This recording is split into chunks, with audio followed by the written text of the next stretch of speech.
گیت گاتا رہوں میں نبی کے، ہو توفیق ایسی عطا یا الہی۔ گیت گاتا رہوں میں نبی کے، ہو توفیق ایسی عطا یا الہی۔ الحمد للہ رب العالمین، والصلاة والسلام علی سید المرسلین، اما بعد فاعوذ باللہ من الشیطان الرجیم، بسم اللہ الرحمن الرحیم۔ الصلاة والسلام علیک یا رسول اللہ، وعلی آلک واصحابک یا حبیب اللہ، الصلاة والسلام علیک یا نبی اللہ، وعلی آلک واصحابک یا نور اللہ۔ فرمان مصطفیٰ صلی اللہ تعالی علیہ وآلہ وسلم، جس نے مجھ پر صبح 10 بار اور شام 10 بار درود پاک پڑھا، اسے قیامت کے دن میری شفاعت ملے گی۔ صلو علی الحبیب۔ 1434 سنہ ہجری کے ربیع الاول کی آج 20ویں شب ہے۔ تبلیغ قرآن و سنت کی عالمگیر غیر سیاسی تحریک دعوت اسلامی کے عالمی مدنی مرکز فیضان مدینہ میں درس نظامی کے فارغ التحصیل طلباء کی دستار بندی کے سلسلے میں 3 روزہ تربیتی اجتماع جاری ہے، جس کی ایک کڑی مدنی مذاکرہ بھی ہے۔ آئیے پہلے اچھی نیتیں بڑھا لیتے ہیں۔ حسب حال اچھی نیتیں کرنی ہیں، وہ نیتیں کرنی ہے کہ جن پر آپ کا ذہن ہے کہ میں ایسا کروں گا، عمل کروں گا اس پر، اللہ عز و جل کی رضا پانے اور ثواب کمانے کے لیے اچھی نیتیں کرتا ہوں۔ اول تاخیر شریک رہتے ہوئے علم دین حاصل کروں گا۔ از ابتدا تا انتہا موبائل فون بند رکھوں گا۔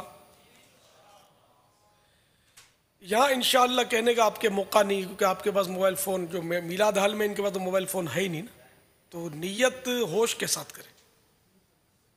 یہ مدنی چینل کے ناظرین کے لیے میں نے نیت کروائی کہ اگر وہ بھی واقعی علم دین کے برکتیں حاصل کرنا چاہتے ہیں تو یکسوئی کے ساتھ سنیں گے تو ہی حاصل ہوگا، ورنہ موبائل فون تو اینٹی یکسوئی ہے۔ وہ گھنٹی بجے گی تو تھوڑا بہت یاد بھی تھا وہ شاید بھول جائے گا، ادھورے جواب میں گھنٹی بجے گی تو ہاں کا نہ کا ہاں، حلال حرام کے فرق شاید سمجھ میں نہیں آئے گا، وہ مشکل ہو جائے گی بیچاروں کے لیے۔ تو اس لیے جب علم دین کا معاملہ، پھر یہ کہ سوال جواب کا معاملہ دینی مسائل میں، یہ تو بہت زیادہ یکسوئی کا متقاضی ہے۔ صلو علی الحبیب۔ السلام علیکم ورحمۃ اللہ وبرکاتہ۔ وعلیکم السلام ورحمۃ اللہ وبرکاتہ۔ پیارے باپا جان محمد عامر رضا اتاری، جوہانسبرگ فیضان بلال مسجد سے عرض گزار ہوں۔ الحمدللہ عز و جل آپ کے نظر فیض اثر سے کئی طلباء کرام آپ کے دست مبارک سے دستار فضیلت کی سعادت پا رہے ہیں۔ میں بظاہر آپ سے بہت دور اس وقت مدنی قافلے کے درمیان جوہانسبرگ کی ٹاؤن کی مین مسجد فیضان بلال مسجد میں وقف مدینہ کی نیت سے مدنی مرکز کے حکم سے حاضر ہوا ہوں۔ پیارے باپا جان براہ کرم مجھ پر کچھ ایسی نظر کرم فرمائیں کہ میں آپ کی چاہت کے مطابق اللہ اور اس کے رسول عز و جل صلی اللہ تعالی علیہ وسلم کی رضا کے لیے سنتوں کی دھومیں مچاتے ہوئے مدینے میں ایمان و عافیت کے ساتھ شہادت کی موت حاصل کر لوں۔ الحمدللہ عز و جل پیارے باپا جان گزشتہ دنوں دعوت اسلامی کے اس مدنی قافلے کی کوششوں سے ایک غیر مسلم نے اسلام قبول کرنے کی بھی سعادت حاصل کی۔ ان کا نیا نام محمد میلاد رکھا گیا۔ برائے کرم ان کی اور ہم سب کے ایمان کی حفاظت کے لیے بھی دعا فرما دیں۔ جزاکم اللہ خیرہ۔ ماشاء اللہ، بارک اللہ، اللہ تعالیٰ جزائے خیر عطا فرما۔ وقف مدینہ ہو گئے، اللہ تعالیٰ آپ کا دل لگا دے، استقامت بخشے، آپ سب کا اور آپ کے صدقے مجھ گناہ گار کا بھی اللہ تعالیٰ ایمان سلامت رکھے، ایمان پہ استقامت عافیت کے ساتھ زیر گنبد خضرا شہادت جنت البقیع میں مدفن اور جنت الفردوس میں اپنے پیارے حبیب صلی اللہ تعالیٰ علیہ وآلہ وسلم کا پڑوس نصیب فرمائے، آمین بجاہ النبی الامین صلی اللہ تعالیٰ علیہ وآلہ وسلم۔ صلو علی الحبیب علی محمد۔ میرا نام محمد اکبر قادری ہے، میں ہند کے صوبہ بہار کے راجدھانی پٹنہ سے بول رہا ہوں۔ آپ کی بارگاہ میں پاپا میرا سوال ہے، جب آدمی کا دل نیکیوں کی طرف مائل نہیں ہوئے تو کیا کرنا چاہیے؟ اور جب انسان نیک عمل کرے تو اس میں اخلاص پیدا کرنے کے لیے کیا کرنا چاہیے؟ مریض ہوتا ہے، اس کو نہ دوا پینے کو جی چاہتا ہے نہ کھانے کو جی چاہتا ہے، لیکن وہ دوا بھی پیتا ہے، کھانا بھی کھاتا ہے تاکہ صحت بھی ملے اور زندگی بھی بچے۔ اسی طرح نیکیوں میں دل نہ لگنا، یہ ظاہر ہے کہ یہ ایک عام سی شکایت ہے کہ عموماً ہمارا دل نیکیوں میں نہیں لگتا، ہمارے نفس پر نیکیاں بہت گراں ہوتی ہے، نماز نہیں پڑھی جاتی، اتنی سستی شیطان دلاتا ہے ہم کو۔ لیکن اب یہ کہ ہر نماز تو پڑھنی ہے، اسی طرح دیگر نیکیاں بھی چاہے کتنی نفس پر گراں ہو ان کو بجا لانا چاہیے اور اس کے لیے بھرپور کوشش کرنی چاہیے۔ بلکہ بعض صورت ایسی ہے کہ جب کوئی عبادت گراں گزرے تو اس میں یہ ہے کہ ثواب زیادہ ملتا ہے، جیسے کہ سخت سردی ہے، وضو کو جی نہیں چاہتا، پھر بھی اگر وضو کرے گا، نزلہ ہے تو وضو کو دل نہیں کرتا پھر بھی وضو کرے گا، تو یہ ہے نا کہ اس طرح کے جب وضو دشوار ہو ایسی صورت میں وضو کرنے میں ڈبل ثواب ملتا ہے۔ اسی طرح جس کے مخارج ادا نہیں ہوتے، بہت اٹک کے وہ پڑھ پاتا ہے کوششیں کرتا ہے بیچارہ پوری، تو اس کو بھی ثواب زیادہ ملتا ہے۔ تو یہ اسی طرح دیگر عبادات میں بھی کہ جب نفس پر گراں ہو تو اس میں ثواب جو ہے وہ زیادہ ملنے کی صورت ہوتی ہے، جبکہ کوئی اور مقصود شرعی فوت نہ ہوتا ہو۔ حدیث شریف میں افضل الاعمال احمزها، افضل ترین عمل وہ ہے کہ جس میں زحمت زیادہ ہو، لہذا یہ کہ نیکیاں کرتے رہنی چاہیے تو آہستہ آہستہ اس میں دل بھی لگ جائے گا۔ ایسا نہیں کہ ہر وقت دل نہیں لگتا، کبھی لگتا ہے کبھی نہیں لگتا، کبھی کم لگتا ہے کبھی زیادہ لگتا ہے، کبھی بہت زیادہ جی چاہتا ہے کہ نماز پڑھو، پھر وہ آدمی ٹھنڈا ہو جاتا ہے۔ کوشش جاری رکھنی چاہیے اور اخلاص کیسے پیدا ہو۔ اب دیکھیں کہ یہ 2 منٹ میں کوئی ایسا نسخہ میرے پاس نہیں ہے اخلاص پیدا ہو جائے۔ اللہ مجھے بھی اخلاص عطا کرے، میرا بھی نیکیوں میں دل لگائے، ایسے کاموں کے لیے مسلسل جد و جہد کرے اور معلومات حاصل کرے۔ اب نیکیاں تو نیکیوں کے فضائل معلوم کرے، جنت کی ابدی نعمتوں کی اپنے اندر خواہش پیدا کرے، حرص بڑھائے اور اس کے لیے معلومات اکٹھی کرے کہ جنت میں کیا کیا ہوگا۔ تو یہ عام طور پہ کچھ نہ کچھ معلومات ہوتی ہے ہم لوگوں کو کہ جنت میں کیا ہوگا، تو اس کا شوق بڑھائے۔ پھر یہ کہ اللہ تعالیٰ کی رضا، اصل جو اخلاص ہے نا وہ تو ہے یعنی کہ اللہ کی رضا، یہ مطلب یعنی کہ سمجھو کہ یعنی اخص الخواص جو ہوتے ہیں نا، یہ ان کا رتبہ ہے کہ نہ وہ جنت کے شوق میں عبادت کرتے ہیں نہ جہنم کے خوف سے، ان کا مطمح نظر صرف رب کی رضا ہوتی ہے کہ میرا رب راضی ہو جائے. بس ہم بھی زبانی تو یہ بول دیں گے، لیکن ظاہر ہے کہ شاید ہمارا دل، ہمارا جو دل ہے نا وہ اس کا ساتھ نہ دے، تو اس لیے اس طرح کے دعوے نہ کیے جائیں. تو بہرحال یہ کہ اللہ کی رضا کے لیے عمل کیا جائے. اور اخلاص کی ایک تعریف یہ بیان کی گئی ہے کہ مخلص وہ ہے کہ وہ جب عمل کرے اور کوئی اس کی تعریف کرے تو یہ بھی اس کو اچھی نہ لگے، نہ اس کا جی نہ چاہے کہ میری کوئی تعریف کرے. یہ ہے بہت بڑا درجہ. ہمیں تو حوصلہ افزائی چاہیے. اگر ہم نے اپنا کارنامہ نہیں سنایا تو ہم کو چین نہیں آتا. کارنامہ سنائیں اور اگلا رسپونس نہ دے، لفٹ نہ کرائے تو موڈ خراب ہو جاتا ہے. یار اس نے لفٹ ہی نہیں کرائی، میری حوصلہ افزائی نہیں کی ہمارے نگران نے یا ہمارے استاد نے، تو یوں مطلب دل تھوڑا ہو جاتا ہے. تو یہ سارا کیوں ہوتا ہے؟ یہ اخلاص کی منزل ہمیں نہیں مل پائی. اب یہ سارا ظاہر ہے کہ اب ماشاءاللہ ہمارے طلبہ ہیں، درس نظامی انہوں نے کیا، دور حدیث کیا، لیکن اب یہ ضروری نہیں کہ یہ درس نظامی میں یہ سب کچھ ہمیں آ جائے، یہ ضروری نہیں. اس کے لیے نجی مطالعہ ضروری ہے. جب تک آپ پرسنل اسٹڈی نہیں کریں گے نا اور اس کا شوق نہیں بنائیں گے، اس وقت تک معلومات نہیں ہوگی. اس کے لیے آپ کو تصوف کی کتب پڑھنی ہوں گی، جیسے احیاء العلوم ہے، منہاج العابدین ہے، قوت القلوب ہے، حضور داتا صاحب کی کتاب کشف المحجوب ہے. اس طرح کی تصوف کی کتب، رسالہ قشیریہ ہے. یہ جب آپ ان کا مطالعہ فرمائیں گے نا تو اس طرح کی آپ کو معلومات ہوں گی. جب معلومات ہوں گی تو کچھ نہ کچھ وہ ذہن بھی بنے گا.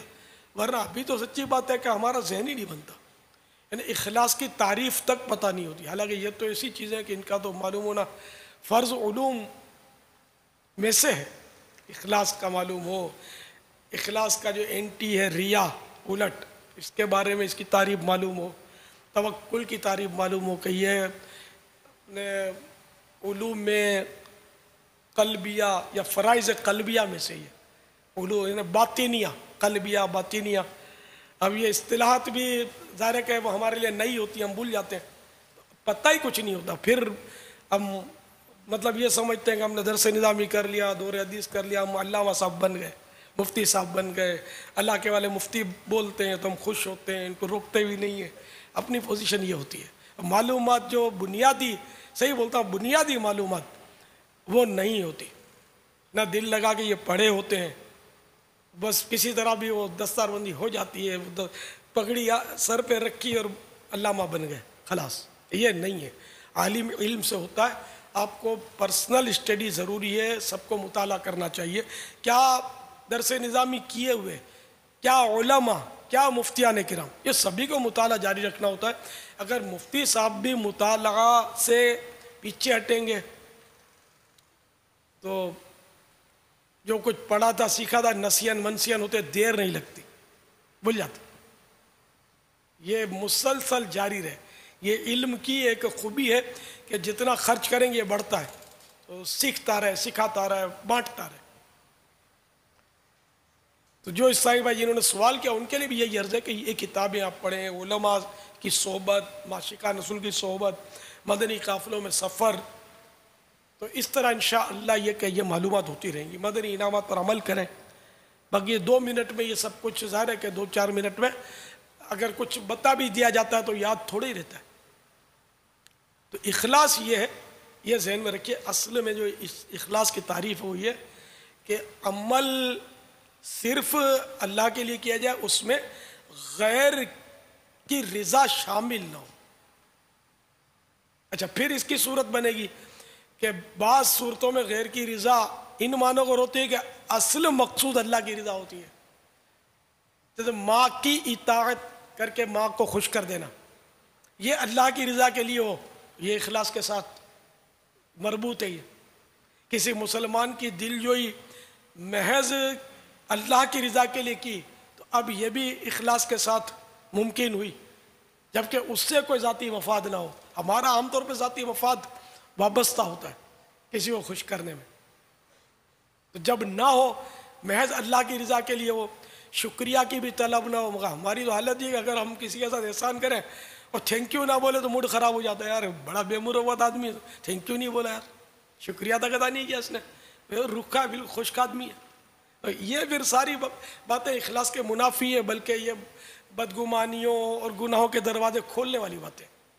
اب یہ ساری باتیں جاننے کے لیے عاشقان رسول کی صحبت بھی ضروری ہے، اور مطالعہ اس کے بغیر گزارا نہیں ہے، اور مسلسل مطالعہ۔ واللہ تعالی اعلم ورسولہ اعلم عز وجل وصلی اللہ تعالی علیہ وآلہ وسلم۔ صلو علی الحبیب صلی اللہ تعالی علی محمد۔ باپا آج بھی ہماری اوبی وین کا جدول ہے، اور بستی ملوک میں اس وقت عاشقان رسول جمع ہے۔ ماشاءاللہ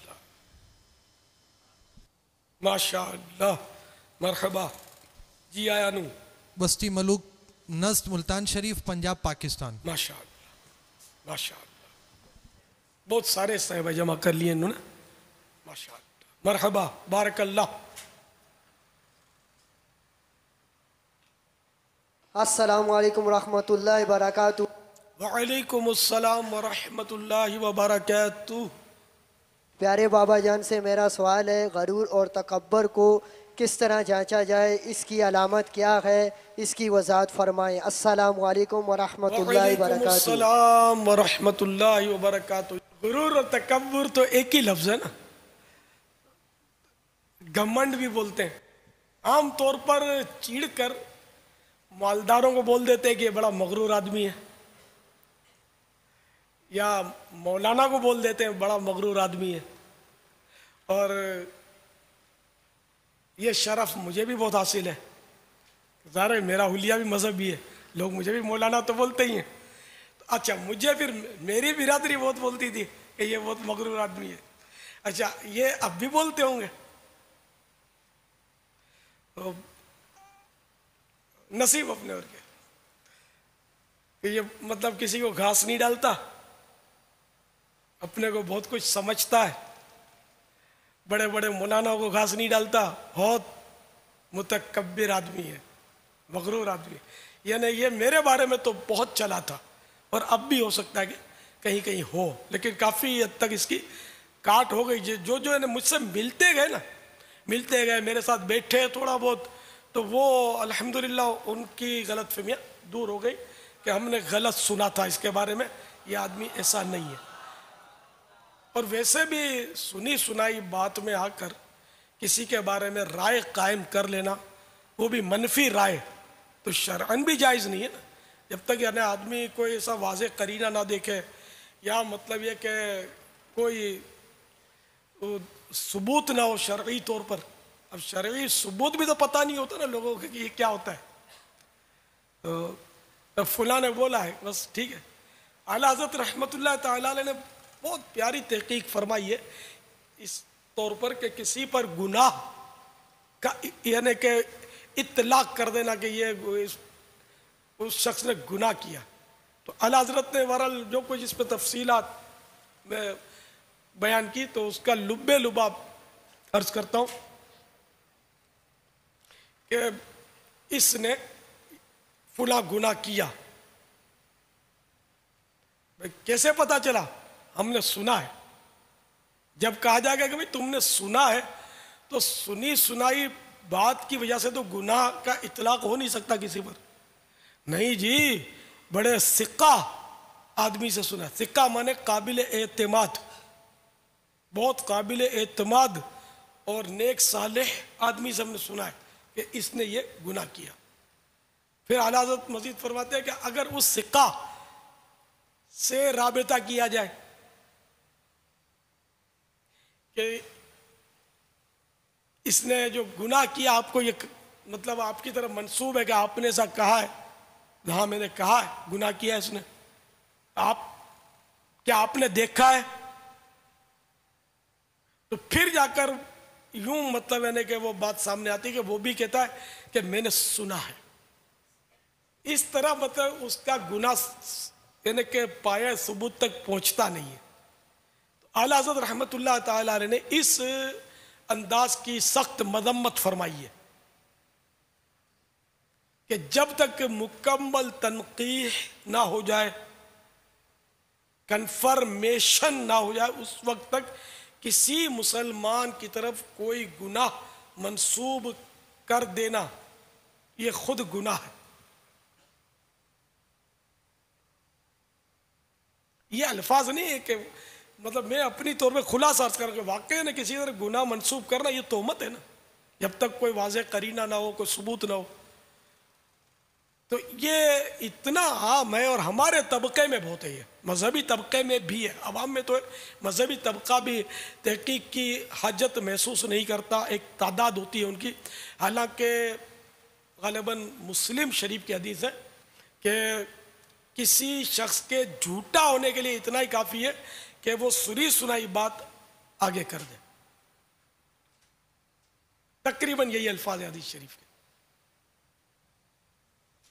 لیکن عام طور پر یہ ہمارے ہاں ہماری معمولات میں شامل ہے.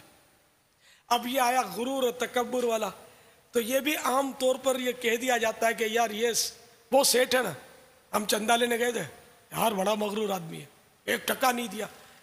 ارے بھائی تجھے ٹکا نہیں دیا تو مغرور ہو گیا، اور جس کو اس نے مطلب مالا مال کر دیا اس کی نظر میں سخی ہو گیا. یہ تو اپنے آلات ہیں، اپنے پاس پیمانے ہیں، ہمیں نہ دے تو مغرور. اچھا لفٹ بھی نہیں کرائی، اچھا تو لفٹ نہ کرانا یہ مغرور کی علامت ہے. ہو سکتا ہے بیچارے کے پیٹ میں درد ہو یا کوئی اس کو صدمہ پہنچا ہوا ہو، اس وقت اس کا موڈ بہت خراب ہو، کوئی مطلب مسئلہ ہو سکتا ہے جس کی وجہ سے جس سے آپ وہ لفٹ کہتے ہیں وہ لفٹ آپ کو نہیں دے سکے. آخر مغرور کیا؟ اس سے اچھی طرح بات کی تو ملنسار. مجھ سے اچھی طرح منہ دے کر بات نہیں کی تو مغرور. ان کو کچھ چندہ دے دیا تو حاتم تائی سخی ان کے نزدیک. یہ ہم لوگوں کے پیمانے. تو معاذ اللہ ایسا نہیں. تکبر یہ بہت بڑا گناہ ہے، اتنا بڑا گناہ ہے کہ حدیث شریف میں ہے کہ جس کے دل میں رائے برابر تکبر ہوگا وہ جنت میں داخل نہیں ہوگا. بہت تھوڑا سا بھی تکبر جو ہے وہ جنت سے روک دے گا. ہم یعنی کہ دھاڑ کر کے اس کو پورے کا پورا وہ تکبر کا پلندہ اور مجموعہ قرار دے دیتے ہیں، دیر ہی نہیں لگاتے. تو تکبر کی تعریف یہ کہ اپنے سے کسی کو گھٹیا جاننا. تو اب کوئی ہم سے مسکرا کر بات نہیں کرتا، اچھی طرح لفٹ نہیں دیتا، اچھی طرح ملتا نہیں ہے، تو اب اس کو ہم کیسے کہہ دیں کہ یہ مغرور ہے؟ بعضوں کی نیچر ہوتی ہے، وہ نیچر چینج بھی نہیں ہوتی، یہ بھی ہوتا ہے. ابھی پچھلے دنوں ایک عیسائی بھائی ملنے آئے بیچارے، وہ بولے میرے گھر والے میرے مخالف، میرے دوست احباب میرے مخالف، میرا مطلب یعنی کہ پڑوسی سب مجھ سے نفرت کرتے ہیں. اس کا میں نے انداز گفتگو اور میں نے نوٹ کیا اس کو، تھوڑا اس کی فیس ریڈنگ کی. تو میں نے کہا کہ یہ بتائیے کہ آپ جب ملتے ہیں کسی سے تو آپ مسکراتے ہیں؟ تو اس نے کہا کہ یار یہی تو ہے کہ مجھے مسکرانا نہیں آتا ہے. میں نے کہا یہ تو ہوگا، آپ مسکرانا آپ کو اس کی پریکٹس کرنی پڑے گی. تو بیچارہ آدھا مسکراتا تھا زبردستی. بولا مجھے نہیں آتا مسکرانا. تو میں نے کہا آپ خوشگوار گفتگو کر سکتے ہیں؟ بولا یہ بھی تو نہیں آتی میرے کو. تو یہ کوئی ایسا ہو نا کہ ہم بھی یوں متی چاہیے ہم مسکرانا بھی سکھائیں. اب جیسے ابھی آپ مسکرا رہے نا، وہ تھوڑی دیر ہم لوگ بیٹھے رہے مسکراتے رہے. اب کوئی کچھ بھی بولتا رہا، بول لے تو اس کو تو یوں آپ مسکرائیے، پھر آپ دیکھیے. اب جیسے آپ کو لوگ لکھتے رہتے ہیں کہ پاپا آپ ملاقات کرتے مسکراتے بہت اچھے لگتے ہیں، تو یوں ہم کو کبھی کو بولتا ہی نہیں آپ مسکراتے ہیں اچھے لگتے ہیں. مسکراؤ گے تو بولیں گے نا. یہ لگتا ہے کہ ماشاءاللہ آپ بھی مسکراتے ہیں، بہت سارے مسکراتے ہیں، سب نہیں ہے. یہ عرض کرو کہ مطلب کہ وہ مسکرانا جو ہے نا یہ بھی ایسا جیسے تکلف کے ساتھ پہلے سیکھنا پڑے گا کیا؟ سنت ہے مسکرانا اپنے محل میں. یوں آج ہر محل تو ہوتا. اب کسی کی ماں کا انتقال ہو گیا, رو رو کے اس نے آنکھیں سجا رکھی, آپ مسکرائے چلے جا رہے, تو وہ تو الٹا اس کے دل میں آپ کا بغض بیٹھے گا کہ یہ کیا مطلب پاگل آدمی ہے, میری جان نکلی جا رہی ہے, اس کو ہنسی چھوٹ رہی ہے. تو وہی اپنے محل میں مسکرانے کا موقع محل.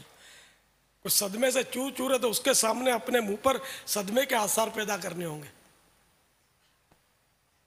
تو اب جو دوسرے کو کاٹ کھانے دوڑے, منہ بھی پھلا کر رکھے کہ جیسے ابھی مطلب ہے کہ اس پر کوئی صدمے کا تازہ پہاڑ ٹوٹا, یا ابھی ماں کی لاش چھوڑ کر یہ گھر سے باہر نکلا ہے روتا ہوا, بڑی مشکل سے آنسو پوچھے. اب جب ایسا انداز ہوگا تو کون آئے گا قریب, کون پوچھے گا بھاؤ. ادھر تو سب کو چاہیے کہ مسکراہٹ ہو, دل خوشکن گفتگو ہو, دل جوئی والی باتیں ہوں, غم خواریاں ہوں, پھر کچھ یہ کہ تحفے تحائف کا بھی ہاتھ کھلا ہو. پھر دیکھو لوگ بولتے کہ تسخیر قلوب کے کوئی وظائف مل جائے, یہ بہترین وظائف ہے. اتنا ہجوم ہوگا کہ آپ اپنے آپ کو بچانا مشکل ہو جائے گا. آپ تھوڑا مسکرانا تو سیکھ لو. یہ نہیں آتا, یہ ایک تعداد ہے جن کو نہیں آتا. یہ جیسے ہمارے مولانا بھی بیٹھے ہیں, امامت کرتے ہوں گے بعض ان میں, تو شاید بعض ان میں ایسے بھی ہوں گے نماز پڑھائی اور فاتحہ پڑھا اور جا کر اگر ان کو کوئی حجرہ ملا ہے, مکتب ملا ہے, تو اس میں جا کے بیٹھ جاتے ہوں گے. جس کو 112 مرتبہ ضرورت ہے وہ آ کر 10 پوسی کر کے مسئلہ پوچھ کر 10 پوسی کر کے چلا جاتا ہوگا. ایسے تھوڑی ہوتا ہے. سمجھ میں تو یہ آتا ہے یہ ایسے تھوڑی ہوتا ہے. پھر جب ان کے خلاف کوئی مہم چلتی ہے نا, تو یوں اٹھا کر بال دودھ میں سے مکھی کی طرح اٹھا کے امام صاحب کو پھینک دیتے لوگ. ہوتا ہی نہیں بیچارے کا کوئی, نہ ملتے ہیں نہ جلتے ہیں, نہ کسی کو لفٹ کرتے ہیں, نہ کسی کو گھاس ڈالتے ہیں. مگر یہ تکبر کی علامات کسی نے بیان نہیں کی کہ یہ تکبر کی وجہ سے مولانا ایسا کرتا ہے. مولانا کا موڈ ہی ایسا ہے بیچارے کا, اور سب کا نہیں ہوتا. بعد مولانا بہت ملنسار ہوتے ہیں, بہت ماشاءاللہ. بعد مشائخ بھی دیکھیں ایسے ملنسار ہوتے ہیں کہ دلوں پہ نقش چھوڑ دیتے ہیں. بہت پہلے کی بات ہے کہ نقشبندی پیر صاحب آئے تھے ہمارے علاقے میں, کبھی کبھی تشریف لاتے تھے. میری لڑکپن کی بات ہے, تو جوانی یا لڑکپن جو بھی کہو, تو وہ ایسے ملنسار تھے. تو میں بھی حاضر ہوا ان کے پاس, کافی لوگ بیٹھے ہوئے تھے. جب میں نے ملاقات کی تو مسکرا کر کہا ماشاءاللہ, وہ آپ تو دور دور سے ہی نکھرے نظر آ رہے تھے. تو یہ یعنی ایک انداز گفتگو بتاتا ہوں. اب اپنی تعریف کس کو اچھی نہیں لگتی, تجھے یاد رہ گیا.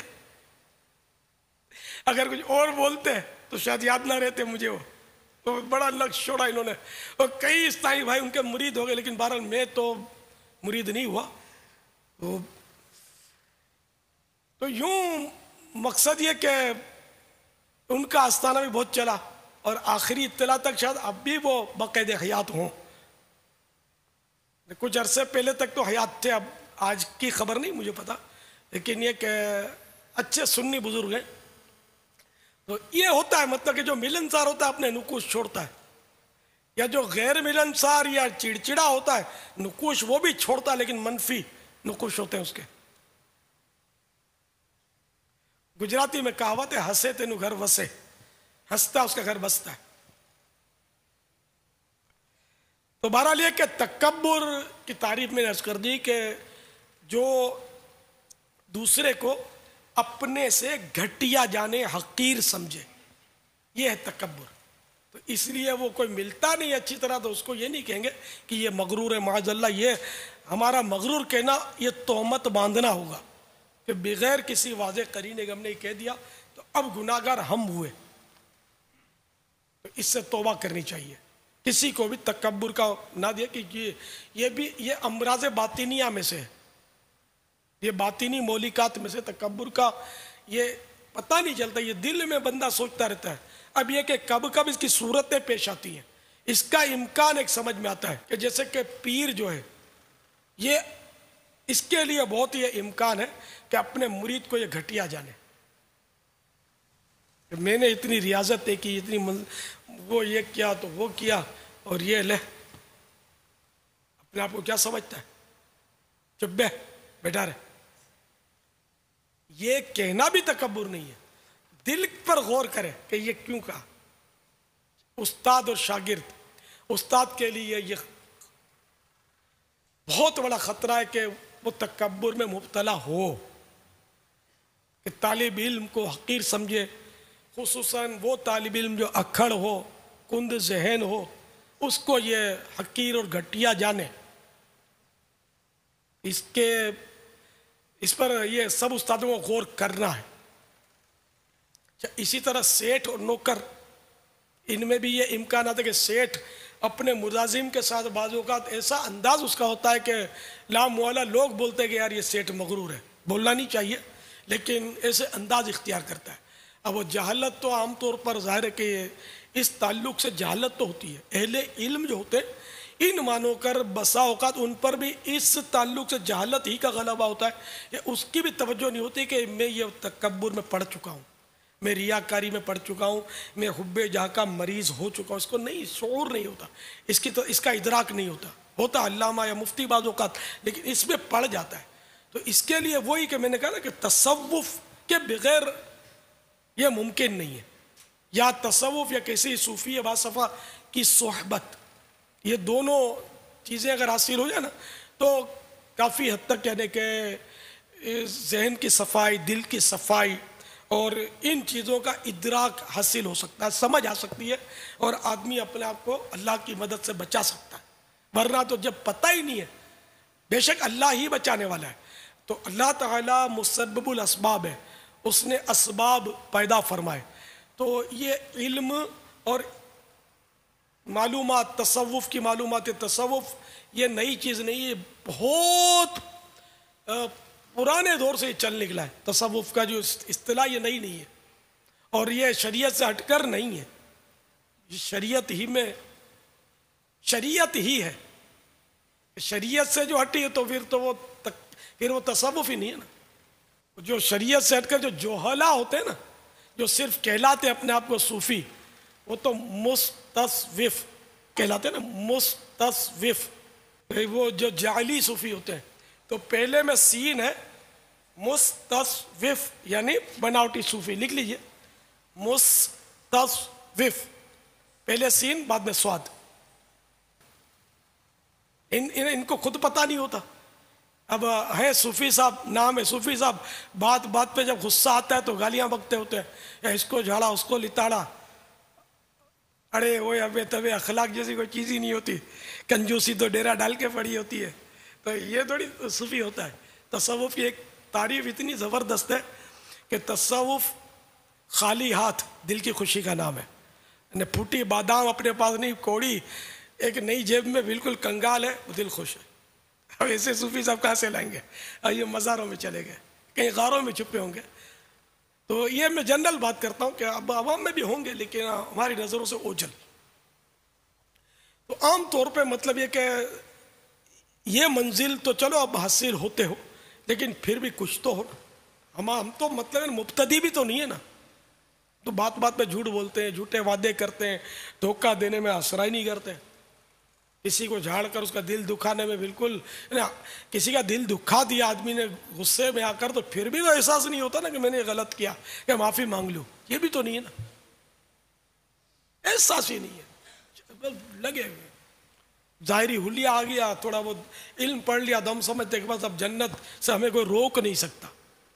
اللہ تعالیٰ کی خفیہ تدبیر سے ہم سب کو ڈرنا چاہیے، اور اللہ تعالیٰ ہم سب کو غرور و تکبر سے بھی بچائے، اور دوسرے مسلمان پر تکبر کی بدگمانی سے بھی محفوظ فرمائے. آمین آمین بجاہ النبی الامین صلی اللہ تعالیٰ علیہ وآلہ وسلم. واللہ تعالیٰ اعلم ورسولہ اعلم عز وجل، وصلی اللہ تعالیٰ علیہ وآلہ وسلم. صلو علی الحبیب صلی اللہ تعالی علی محمد. آپ کی اس بابا پوری وضاحت میں ایک اور مسئلہ جو سامنے آیا، یہ بھی ایک کہہ سکتے ہیں بابا ایک طرح سے عالمگیر مسئلہ ہے، وہ ہے کچے کان کا ہونا.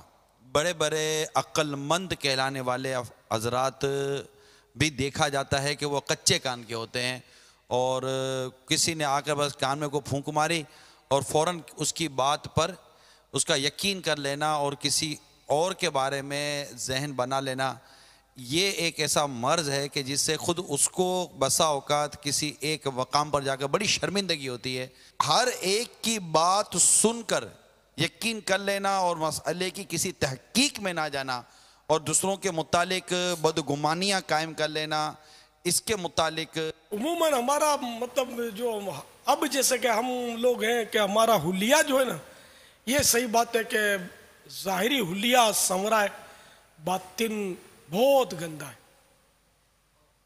یعنی کہ یہ کسی صورت سے صاف نہیں ہو پا رہا۔ کبھی توجہ جاتی بھی ہے، غور بھی کرتا ہے بندہ کہ یار چلو یوں کر لیں گے، یوں نہیں کریں گے، یوں، پھر بھول جاتا ہے۔ وہی جب صحبتیں بھی ایسی ہیں کہ بازار صحبتیں بھی وہ اسی نکھری نکھری ہیں مدنی حلیہ والوں کی، لیکن بعض اوقات کیا اکثر ایسا ہے کہ ذہن ان کا بھی بیچاروں کا نہیں بنا ہوا ہوتا، اور اس طرح زبان کی بے احتیاطیاں، نگاہوں کی بے احتیاطیاں، دماغ کی بے احتیاطیاں، سوچوں کی بے احتیاطیاں، کہ اس کی بدگمانی کر لی، اس پر تہمت دھر دی، اس کو مغرور کہہ دیا، اس کو مطلب جھوٹا کہہ دیا، اس کو کچھ کہہ دیا، اس کو کچھ کہہ دیا۔ یہ ایسے معمولات ہیں ہمارے کہ ان کا افسوس تک نہیں ہوتا، ندامت بھی نہیں ہوتی، کوئی سمجھائے تو بھی بس چپ چاپ سن لینے والی بات ہے۔ توبہ، استغفر اللہ، گھبراہٹ، خوف، ایسا کچھ بھی نہیں ہوتا۔ جیسا کہ امام اعظم ابو حنیفہ رحمۃ اللہ تعالیٰ علیہ کو کسی نے مطلب غلط فہمی میں کہہ دیا اتق اللہ، اللہ سے ڈریے، تو گر پڑے، رقت طاری ہو گئے، رونے لگے، یہ کیا کہہ دیا، اللہ سے ڈریے۔ ہماری حالت کیا ہے؟ تو یہ حقیقت میں خوف خدا تھا جس نے گرا دیا ان کو، کہ میں نے وہ بہت کوئی بڑا جرم کر لیا کہ جس سے خوف خدا اس کا الٹ ہو گیا، بے خوفی ہو گئی۔ امام اعظم رحمۃ اللہ تعالیٰ علیہ تو وہ متقی تھے کہ تقوی خود ان پر ناز کرتا ہے، ایسے پرہیزگار اور اللہ کے نیک بندے تھے اور ولی کامل تھے، لیکن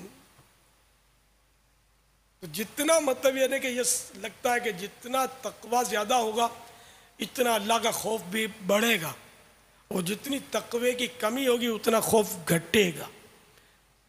ایسا بس یعنی اولیاء کرام کے حالات پڑھتے ہیں تو بڑی شرم آتی ہے کہ لوگ ہمیں کیا کیا سمجھتے ہیں اور بیچارے کتنا احترام کرتے ہیں ہمارے ظاہری حلیے کی وجہ سے، اور ہم اپنے پاس ہے ہی نہیں کچھ۔ یار دل اتنا گندا ہے، ہزار سمندر بھی دھو کر اس کو صاف نہیں کر سکتے، اتنا گندا ہے۔ پھر دھونے کا بھی حقیقی معنوں میں ذہن نہیں ہے، اس کے لیے کوئی ریاضت کرے، کوئی کوشش کرے، آدمی اس پر کوئی غور و تفکر کرے، اس کا بھی ذہن نہیں ہے، مشکل ہی ہے ہی نہیں، بس اپنے لاؤ بالی پن ہے، اسی حالت میں موت آ جاتی ہے۔ تو بہرحال یہ کہ اصلاح نفس پر بہت کوشش کرنی چاہیے، زبان کی حفاظت، نگاہوں کی حفاظت، بالکل یعنی کہ بہت بری حالت ہوئی، جیسے کہ لاپرواہی سے بولنا، پرواہی نہیں کیا بول رہا ہے، سوچنے کی عادت ہی نہیں ہے، پہلے تولو بعد میں بولو، جواب ضرور ملے گا لیکن تولنے کا ذہن کا ہے۔ تولتے ہوتے تو شاید کہاں کے کہاں نکل جاتے، تولنے کا ذہن ہی نہیں ہے، خالی نعرے کا جواب بھی جب دیتے ہیں اس وقت بھی غفلت طاری ہوتی ہے، منہ سے جواب نکل رہا ہوتا ہے، دماغ کہیں وہ بھٹک رہا ہوتا ہے۔ اسی طرح نگاہوں کا معاملہ، یہ بھی بھٹکتی رہتی ہیں چاروں طرف، ہے نہیں، شعور ہی نہیں ہے کہ نیچی نگاہیں رکھ کر بھی کبھی مطلب میں نے دیکھے آدمی کیا نیچی نگاہیں انہیں قصدن رکھے، نیچی نگاہیں ثواب سمجھ کر کے میں اس نیت سے کہ میں نیچی نگاہیں رکھنے کی عادت بنانا چاہتا ہوں، اس لیے میں پریکٹس کر رہا ہوں تو ثواب ملے گا۔ ویسے اتفاق سے نیچی نگاہ بغیر کسی نیت کے تو ثواب نہیں ملے گا۔ بہرحال کئی نقصانوں سے پھر بھی آدمی بچا رہتا ہے، نگاہیں ادھر ادھر گھمانے میں تو بد نگاہی کا بھی چانس بہت رہتا ہے، کسی کے عیب پر نظر پڑنے کا بھی امکان رہتا ہے، کسی کے کھلے ستر پر امکان رہتا ہے، کسی کے چست لباس کی وجہ سے اس ستر کے ابھاروں پر نظر پڑنے کا امکان رہتا ہے۔ اور اب تو ذرا باہر نکلو تو زیادہ سائن بورڈ بھی ایسے ہیں کہ جس میں بد نگاہی کا سامان ہوتا ہے اکثر، تو اس لیے نگاہیں نیچی رکھنے میں عافیت ہے، لیکن ذہن ہی نہیں ہے، خالی سن لینا ہے بس، یا اگر کوئی نگاہ نیچے رکھنے والا کسی کا تذکرہ ہوا تو بولتے ہیں یار یہ اس کا میٹر ہے، اپنے سے نہیں ہوتا. یعنی جس نے یہ ذہن بنا کہ اپنے سے نہیں ہوتا وہ اس سے ہوگا بھی نہیں. یعنی یہ ایک مدنی پھول آپ ذہن میں رکھیں. جیسے کہ استاد کسی شاگرد کو کہے کہ یار تو تیری عقل موٹی ہے، آج تیری سمجھ میں نہیں آئے گا، بولتا ہوں نا، یہ بیچارہ آپ نہیں سمجھ سکتا. یہ استاد کا بہت بڑا عیب ہے. اور کبھی بھی یعنی کہ کامیاب استاد ایسی باتیں نہیں کرے گا کہ ایسا ہی کن ذہن ہو تو شفقت دے گا کہ یار کسی طرح یہ پڑھ جائے. ناکام استاد وہ اس کو مطلب مزید بیچارے کو ٹارچر کر کے اس کو بیچارے کو مدرسہ ہی چھوڑ کے چلا جائے گا. اب میں استاد صاحب بھی تو کہہ رہے میں پڑھ نہیں سکتا، میں ہوں ہی کن ذہن. یہ اساتذہ کے لیے مدنی پھول ہے. یہ کبھی بھی کسی طالب علم کو یہ نہیں کہ تو پڑھ نہیں سکتا. آپ کو کیسے پتہ چل گیا کہ نہیں پڑھ سکتا؟ ہو سکتا ہے کہ اللہ تعالیٰ کا اس پر خصوصی انعام ہو جائے، اس کا حافظہ قوی ہو جائے، آپ کو پیچھے رکھ دے.